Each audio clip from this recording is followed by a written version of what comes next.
Bakunzi bakadasohoka badugurana ikinyarwanda muraho murakoma. Reka nizere ko meze neza aho muri hose.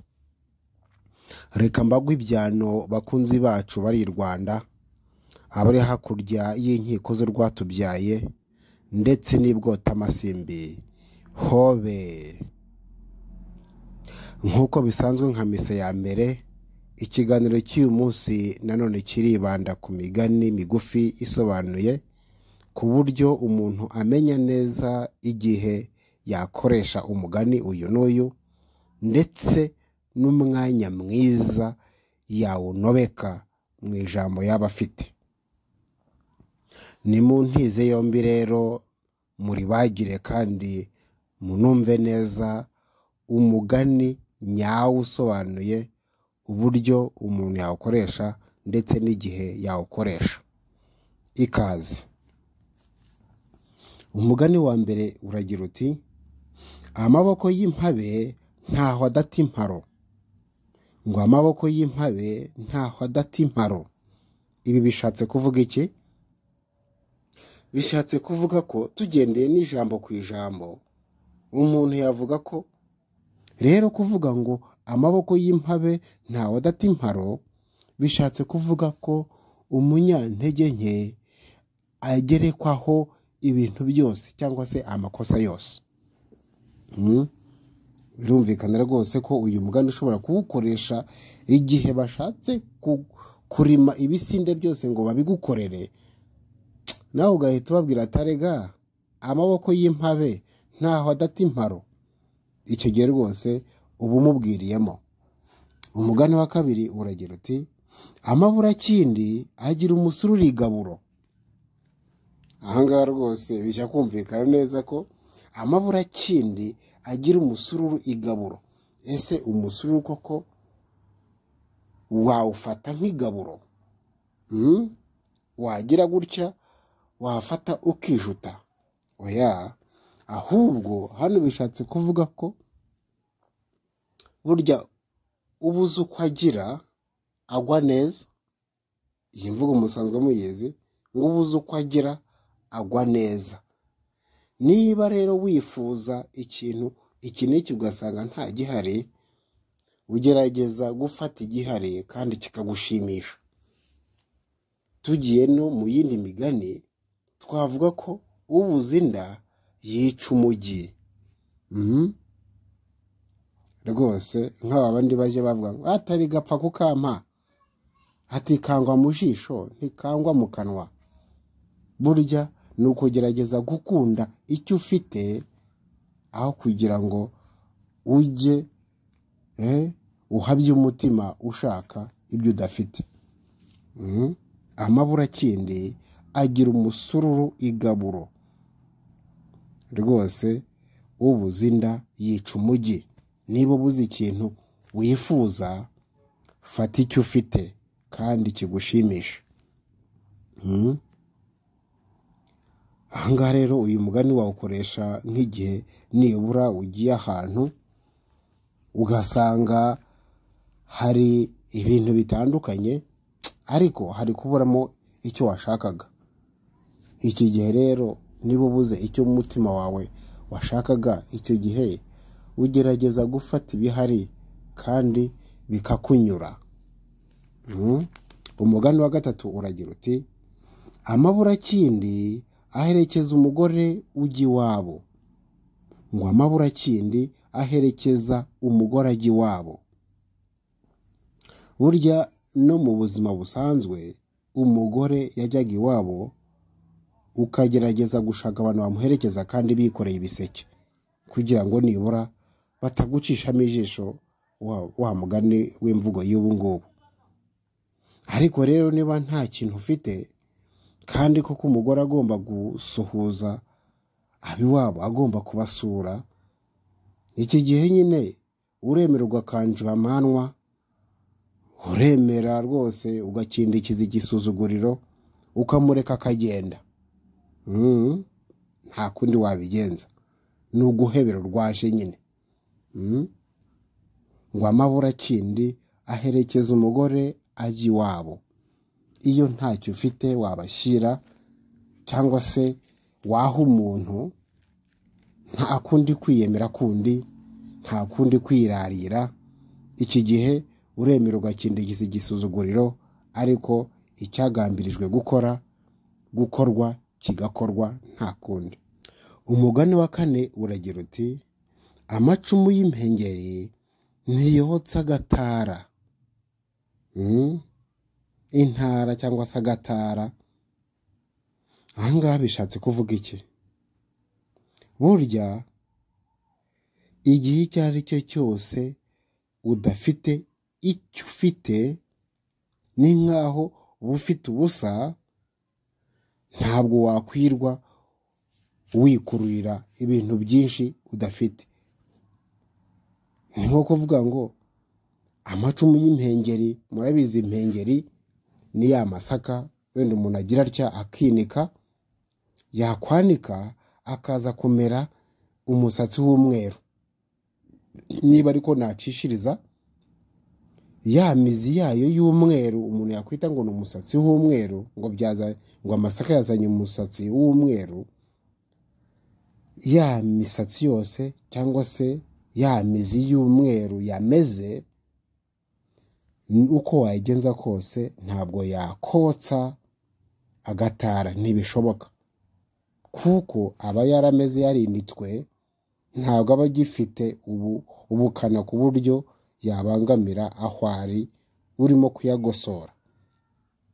Ahangaha rero tugiye mu buzima busanzwe, bishatse kuvuga iki? Bishatse kuvuga ko uko umunyantege nke yarakara, akarakara te, rwose ntacyo byamumarira, ubwo burakari bwe nta n'icyo bwatwara.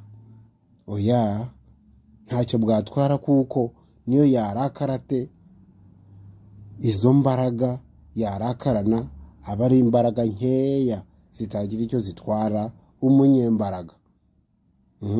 Nk'ahandi mushya mwumva bavuga ngo uburakari bw'imbwa ngo bushirira mu imoka. Iramoka bikarangirira aho ngaho, nta kintu yakora. Ahangaha rero ngo amacumu y'impengeri ntiyotsa agatara, ntiyotsa intara, byose ni kimwe, kaba agatara gato cyangwa se yaba intara nto, hayindi bashya bakoresha bagosora imyaka. Rwose iyo mizi y'amasaka nta kintu yayitwara. Ubwo murabyumva aho wawukoresha mu buzima busanzwe nibura. Umugani wa 5 uragira uti amacumu y'inda ntashira igorora. Ahangaha rwose birumvikana ko iyo umuntu akorera inda, ntabwo yashyitsa hasi intwaro ye. Bishatse kuvuga iki? Bishatse kuvuga ko iyi nda dufite duhora duhihibikanira, duhora dukorera, tukayigaburira, iri joro ikarya, ejo mu gitondo bugacya ikubaza. Ntabwo wagira uti ibyo nashaka byose, ibiribwa, ibinyobwa, ibintu byose bitandukanye bijya mu nda, ati ndabihaha ku buryo ndibuze kuyiha ntizongere kumbaza. Oya, ntabwo ariko inda yacu iteye. Inda yacu niba ushaka kuyikorera, ntabwo ujya uruhuka, ntabwo waruhuka. Ni uguhora uyikorera mpaka, kuko ntabwo igihaga ngo birangire. Oya, uragira utya, wayihaza uyu munsi, ejo ikakubaza, ejo wayihaza, ejo bundi ikakubaza. Rero amacumu y'inda ntashira igorora. Nanabihuza n'undi mugani ugira uti amacumu y'inda ntawe uyasibiza urugamba. Ubundi kera iyo umuntu agiraga atya akajya ku rugamba akica umubisha, mu gutaha cyangwa se yatahana iminyago, yagiraga atya icumu akaryunamura, akaruhuka, kuko burya yarangije akazi bari bamushinze. Ariko rero iki gihe kandi murabyibuka ko n'umuntu yagaragazaga abo yishe, ababisha b'u Rwanda yishe, byagaragazwaga n'ibinyita yashise ku icumu. Iyo ingabo iyi n'iy'u Rwanda yicaga umubisha gutya, yamugeragaho agahita amushahura, ibyo bishahu cyangwa se ibyo binyita yashahuye agahita bishita ku icumu. Baba ari babiri, ubwo ugatahana ibinyita bibiri, umugabo murabyumva. Ibinyita wenda abo ubu ngubu batabizi, ni ubugabo bakatagaho ku muntu. Niba yishe uwo mubisha agahita amukataho ubwo bugabo, agahita abutunga ku icumu. Rero ibyo binyita rero yashitaga ku icumu byagaragazaga akazi yakoze, abo yishe runaka, umubare wabo, kuko burya hari imidende babambikaga cyangwa se impeta babambikaga bigaragaza ubutwari bwabo. Rero n'ahangaha ntabwo ari nk'urugamba rw'inda turiho. Urugamba ni urugamba, hari igihe rugira gutya rugahosha, icumu rikunamurwa. Ariko iyo urwana urugamba rw'inda, uri guhahira inda, ntabwo ushyitsa hasi amacumu. Oya, amacumu y'inda ntashira igorora. Iki gihe uhora ukora uko uje ukayigaburira, n'ejo ugomba gukora ukongera ukayigaburira, n'ejo ubundi ukongera ugakora ukayigaburira, kuko burya ntashira igorora. Amacumu y'inda ntashira igorora. Ndizera ko rwose uyu mugani wumvikanye. Umugani wa 6 uragira uti: amacunda y'inka ebyiri arazirwa. Ngo amacunda y'inka ebyiri arazirwa. Ibishatse kuvuga iki? Burya iyo amacunda y'inka imwe yivanze n'ay'iyindi, ntiwamenya abishye cyangwa se arura ayo ariyo. Ibishatse kuvuga ko burya iyo ufite abanzi benshi bakihuza kandi utabazi, biba ikibazo. Iyo uzi aho umwanzi wawe aturuka cyangwa se ari, ushobora kumwirinda. Ariko iyo ufite umwanzi utazi aho aba, utazi inkomoko ye, iki gihe ibibazo byikuba kabiri. Ni nk'ahandi rero bavuze mu mugani ngo amacunda y'inka ebyiri arazirwa, nuko utamenya amacunda y'inka iyi n'iyi arura aho yaba yavuye, kuko ni inka ebyiri bakamye barayahuza. Iki gihe ntiwamenya rero inka wagira utya ngo ntabwo nzongera kunywa amacunda ya n'aya y'iyi nka, kuko utazi ayo bavanze cyangwa se utazi inkomoko yayo. Iki gihe iyo ufite umwanzi uzi aho ari, uramwirinda bigashoboka. Ariko iyo ufite umwanzi utazi aho ari cyangwa se inkomoko ye, iki gihe kumwirinda biragora. Uyu mugani nicyo ushaka gusobanura. Umugani wa 7 uragira uti: amafaranga arahaka ntafatisha igihe.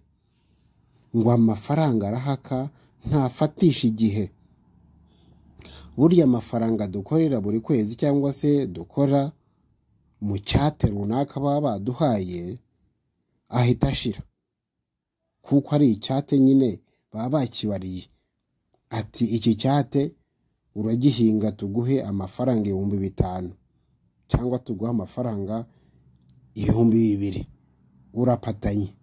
Mu gupatana rero, wa muntu wagukoresheje aba yabariye neza cya cyate ko gihuye neza n'amafaranga ari buze kuguha, ubwo bigahita birangira. Rero mu kubigereranya no gufata igihe kwa sobuja, gufata igihe kwa sobuja kera byajyaga bisobanura ko umuntu ajya gukorera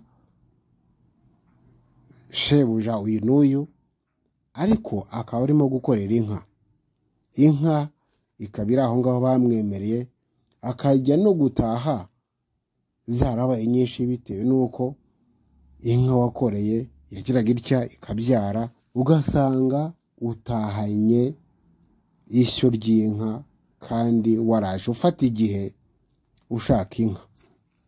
Iyo bakwemereye bakayikwereka, ariko ugasanga imyaka umaze utashye ufite inka nk'eshanu cyangwa se 8 bitewe n'igihe umazeyo. Rero gufata igihe kubigereranya n'amafaranga ntaho bihuriye, amafaranga arashira. Ibi ngibi bikaba bivuga ko amafaranga arahaka ariko ntafatisha igihe.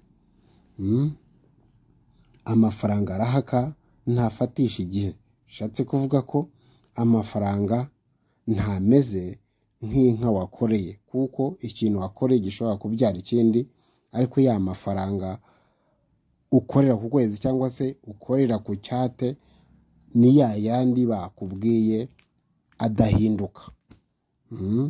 Nicyo bishatse kuvuga.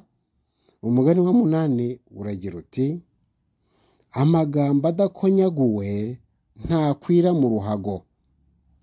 Ngo amagambo adakonyaguwe ntakwira mu ruhago bishatse kuvuga iki? Bishatse kuvuga ko ari byiza burya gukoresha amagambo make avunaguye kugira ngo wumvwe, cyangwa se kugira ngo igisobanuro ushaka ko bumva abo ubwira bacyumva vuba. Tubishyize mu mvugo isanzwe twavuga ko burya kuvuga menshi atari ko kuyamara. Ibi rwose birumvikana, kuvuga menshi siko kuyamara. Ngo amagambo adakonyaguwe cyangwa se atavunaguwe ntakwira mu ruhago. Umugani wa 9 uragira uti amagambo aratinywa ariko ntiyica nk'icumu. Ngo amagambo aratinywa ariko ntiyica nk'icumu. Ni ibisanzwe burya amagambo mabi ubwiwe arakomeretsa, ariko icumu ryo ririca. Rero tubishyize mu buzima bwacu bwa buri munsi, nuko amagambo akomeretsa ariko atica. Amagambo arakomeretsa ariko ntiyica. Rero ni ukuvuga ngo amagambo aratinywa ariko ntiyica nk'icumu. Ubwo murabyumva ko wakoresha uyu mugani igihe umuntu ashobora kuba yakugirira nabi akoresha igikoresho runaka kikaba cyakuviramo n'urupfu, ariko ukubwiye nabi naba nawe amagambo akubwiye aragukomeretsa, ariko ntiyaba ari nka cya kintu yakujomba cyangwa yagushinga ku buryo cyakugiraho ingaruka kugeza no ku ndunduro, cyangwa se kugeza igihe waba ugiriye iwacu cyangwa se witabye Imana. Ngo amagambo aratinywa ariko ntiyica nk'icumu. Amagambo arasesereza ndabizi, amagambo arakomeretsa ariko ntiyica. Nicyo bishatse gusobanura. Umugani wa 10 ari wo wa nyuma uragira uti amagambo ashize ivuga ntiyisha umugabo izuba. Ngo amagambo ashize ivuga ntiyisha umugabo izuba. Bishatse kuvuga iki? Iyo wagiranye ikibazo n'umuntu runaka uyu n'uyu, mukakiganiraho mukagishakira umuti kikarangira, ni byiza ko iby'icyo kibazo birangirira aho ngaho, mugakomeza umubano, mugasubukura umubano mwari mufitanye, mukagenderanirana nk'uko byari bisanzwe, nk'aho nta kintu cyabaye. Ntabwo ikibazo mwajyanye iki n'iki cyakongera kugaruka ukundi, cyangwa se hari uburyo wabikurikirana ugasanga uracyafite inzika y'ibyabaye. Oya, amagambo ashize ivuga ntiyishe umugabo izuba. Ibyarangiye biba byarangiye, nicyo bishatse kuvuga mu buzima bwacu busanzwe. Ibyabaye biba byabaye. Nahangaha rero turangirije ikiganiro cyacu cy'imigani migufi 10 nari nabateguriye. Rwose nizera ko ari imigani mushobora kuba mwakoresha mu gihe muganira cyangwa se mufite ijambo, kandi hari umugani waba wakwisobye ukaba utasobanukiwe neza, wawandika mu bitekerezo maze tukaza kugarukaho ndetse tukagerageza no kubisobanura mu buryo bundi bucukumbuye. Naho ndabifuriza kugira ibihe byiza kandi mbifuriza kugira amahoro n'amahore aho muri hose. Mwari kumwe na Ntakirutimana Alexandre.